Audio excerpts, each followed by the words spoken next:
মুসলিমের পাশে আছে বাংলাদেশ। বাংলাদেশের 18 কোটি মুসলমান পাকিস্তানের সাথে আছে ইনশাআল্লাহ। ভারত নয়, পাকিস্তানই বাংলাদেশের বন্ধু রাষ্ট্র। বর্তমান বাংলাদেশের শত্রু ভারত, তাই আমরা পাকিস্তানের পক্ষে। পাকিস্তানের দিকে চোখ দিলে শিকড় তুলে ফেলবো ইনশাআল্লাহ। ভাইরাল ভিডিওতে পাকিস্তানি বংশোদ্ভূত বাংলাদেশে বেড়ে ওঠা নিগ্রো প্রজাতি আমাদের ভারতকে হুমকি দিয়ে বলছে, যদি পাকিস্তানের দিকে ভারত চোখ তুলে তাকায় তবে ভারতকে গিলে খেয়ে ফেলবে। কারণ একটাই, 32 পাটি দাঁত বের করে বলছে পাকিস্তান ওদের ভাই, ওদের বাবা। ঠিক আছে, সে ওদের ভাই বাবা, কোনো ব্যাপার না, আমাদের কোনো সমস্যা না। কিন্তু সমস্যা, ভারত নাকি ওদের সবচেয়ে বড় শত্রু।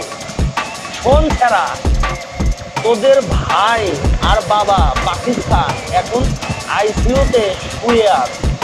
দেশ চালাতে চালাতে এমন অবস্থা হয়েছে যেন মাথায় চুল আছে কিন্তু মাথার মধ্যে কোনো ঘিলু নাই।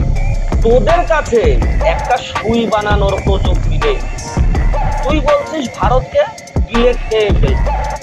আরে ভাই, আমরা পাকিস্তানের দিকে চোখ তুলে তাকাবো কেন বল? আমরা তো পাকিস্তানের চোখ তুলে নেব আর আইপিএলে বলের জায়গায় চোখ দিয়ে খেলা। হ্যাঁ, আর তোদের নিজ তলার দুইটা বিচি তুলে সুনীল ছেত্রীকে দিয়ে বলবো নাও ফুটবল খেল। মানে তোর কথা শুনে আমি ঠিক মতো ভাই হাসতেও পারছি না। বর্তমানে পাকিস্তানের জনসংখ্যা, খুব মনোযোগ দিয়ে শুনবে, বর্তমানে পাকিস্তানের মোট জনসংখ্যা 25.52 কোটি। গুগল সার্চ করে দেখে নাও। আর বাংলাদেশ 18 কোটি। তাহলে সর্বমোট কত দাঁড়ালো দুইটা দেশ মিলে? 25.52 কোটি প্লাস 18 কোটি। আমি ধরে নিলাম সর্বমোট 44 কোটি। আর আমরা ভারতীয় 140।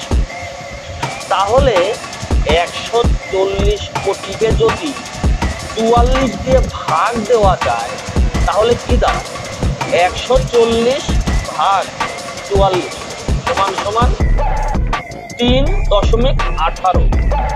মানে তোদের বাপ আর ছেলে একজনকে আমরা ভারতীয় 3 জন করে ধরো। আর কি করব জানিস? একজন সামনে থেকে, একজন পেছনে থেকে, আর একজন মুখের মধ্যে দেব। কি দেব? বুঝতে পেরেছো কি দেব? তোরা স্বপ্ন দেখিস ভারতের সাথে যুদ্ধ করা। এখন পাকিস্তানের সেনাবাহিনীর অবস্থা এমন যে সেনাপ্রধানকে খুঁজে পাওয়া যায় না। সে নাকি হোম অফিস করছে, মানে গুহায় লুকিয়ে আছে। ওদিকে সেনাবাহিনীর সবাই দৌড়াচ্ছে কে আগে চাকরি ছাড়বে, মানে চাকরি ছাড়ার প্রতিযোগিতা চলছে পাকিস্তানের সামরিক বাহিনীর যদি এই অবস্থা হয়, তোদের অবস্থা তাহলে কোন লেভেলে? তোদের শুধু মুখেই শক্তি আর বাকি জায়গায় শূন্য, বড় মাপের শূন্য। তোদের পড়ালেখার অবস্থাও খারাপ। তোদের পড়ালেখার অবস্থা এতটাই খারাপ যে পৃথিবীর গোল আকৃতিও তোরা বিশ্বাস করিস না। তোরা আবার যুদ্ধের কথা বলিস। তোরা তো এই জন্যেই জীবনে কিছু করতে পারিস না, তোদের কোনো উন্নতি হয় না। আজ ভারত চাঁদে যাচ্ছে, তা দেখে তোরা হিংসায় জ্বলে পুড়ে বলছিস ভারত চাঁদে যায় কিভাবে? ভারত ঘুষ দিয়ে চাঁদে গেছে। চাঁদ, সূর্য, মঙ্গল, বায়ুমণ্ডল সবাইকে ঘুষ দিয়ে ভারত চাঁদে গেছে। আর চাঁদ, সূর্য, মঙ্গল, বায়ুমণ্ডল এরা ঘুষের টাকা নিয়ে হেঁটে হেঁটে পৃথিবীতে এসে ভারতকে চাঁদে যেতে সাহায্য করে। তোদের এই লজিক শুনে মহাকাশ হাসে, নাসা কাজ।